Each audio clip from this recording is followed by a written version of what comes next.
Hi everyone, আমি রূপম চলে এলাম আরো একটা নতুন ভিডিও। বন্ধুরা, তাণ্ডবের ভিলেন, চারিদিকে দর্শকের রেসপন্স তাণ্ডবের ভিলেন নিয়ে ব্যাপক।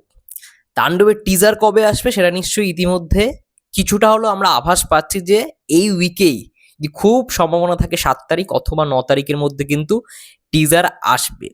টিজারের পরে যেটা সব থেকে বেশি প্রশংসা, সব থেকে বেশি চর্চার বিষয়, সেটা হচ্ছে তাণ্ডবের ভিলেন। তাণ্ডবের ভিলেন কে হবে এটার হিন্টস হয়তো আমরা টিজারে পেতেও পারি, নাও পেতে পারি।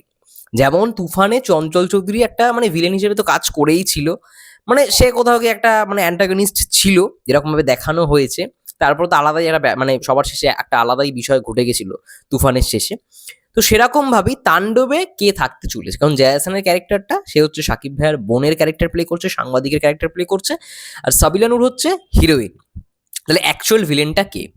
দেখো, ভিলেন আমার যেটা মন বলছে, ভিলেন রায়ান রাফি স্যার এখন লুকিয়ে রাখতে চলেছে।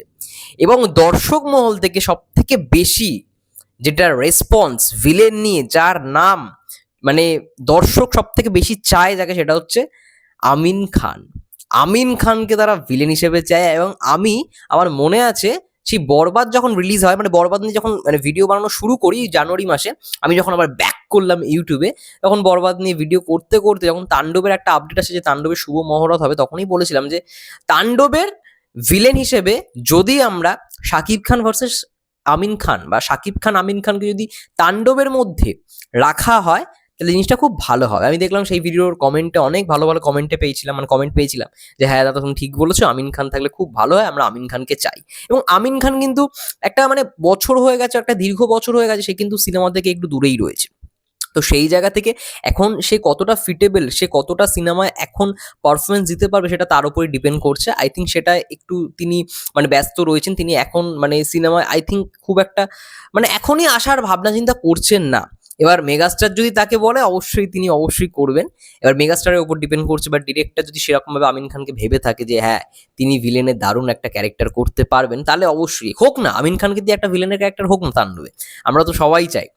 শাকিব খান আমিন খান এর আগেও অনেকগুলো সিনেমা করেছে, কিন্তু এতদিন পর একটা আমরা ইয়েতে দেখেছিলাম, শাকিবের ইয়েতে, যেটা আর কি হলো ঢাকা ক্যাপিটালসের ইয়েতে, এই অ্যাডটায় দারুণ রকমভাবে রেসপন্স পেয়েছে। সেই অ্যাডটার কথা বলি, বা একই ফ্রেমে মেগাস্টার শাকিব খান এবং আমিন খানকে দেখতে পাচ্ছি, এটা একটা দারুণ বিষয়। ভালো লেগেছিল তখন বিষয়টা। তো তখন থেকেই সবাই বলছিল যে শাকিব খান আমিন খান একটা সিনেমায় আসুক। তারপরে তো তাণ্ডবের একটা আমরা বলেছিলাম যে তাণ্ডবে আমিন খানকে থাকলে, আমিন খানকে রাখা হলে খুব জিনিসটা ভালো লাগবে। এবং ডিরেক্টর যদি সেরকমভাবে চিন্তা ভাবনা করে যে হ্যাঁ, আমিন খানকে একটা ভালো ক্যারেক্টার দেওয়া যায়, তাহলেই রাখাটা উচিত। একটা ভিলেন হিসেবে যদি প্রেজেন্ট করা হয়, তাহলেই রাখাটা উচিত। এমনি নর্মাল রাখলে কেমন একটা হয়ে যাবে, আমি চাই না সেটা হোক। তিনি যেহেতু সিনেমা থেকে কয়েকটা অনেকগুলো বছর গ্যাপ ছিল, তো আমি চাই একটা ভালো রকমের ক্যারেক্টারে তাকে ইন্ট্রোডিউস করানো হোক, একটা ভালো রকম ক্যারেক্টার দেওয়া হোক, এবং যেটা খুব স্ট্রং হয়। ভিলেন হলো তো খুবই ভালো। এবং দর্শক মহলে কিন্তু এই চর্চাটাই সব থেকে বেশি, যে আমিন খানকে ভিলেন করা হোক, আমিন খানকেই তাণ্ডবের ভিলেন হিসেবে রাখা হোক। আমরা সবাই চাই আমিন খান সিনেমাটায় থাকুক। আমি দেখলাম সব থেকে বেশি চাহিদা আমিন খানকে নিয়ে, তাণ্ডবের ভিলেনে আমিন খানকেই তারা দেখতে চায়। আচ্ছা, তোমরা কতটা এক্সাইটেড তাণ্ডবের ভিলেন আমিন খান যদি হয়ে থাকে? তোমরা কারা কারা চাও আমিন খান তাণ্ডব সিনেমায় থাকুক এবং ভিলেন হোক? কারা কারা চাও অবশ্যই কমেন্ট করে জানাও। এবং জানি না ডিরেক্টর এটা ভেবেছে কিনা, তখন তো বলেছিলাম, এবার দেখা যাক কি হয়। ভিলেন আপডেট বা টিজার এলে আমরা বুঝতে পারবো ভিলেনের কিছুটা হিন্টস। যাই হোক, তোমাদের কি মন্তব্য কমেন্ট করে জানাও। ততক্ষণ যে ভালো থেকো, সুস্থ থেকো, টেক কেয়ার।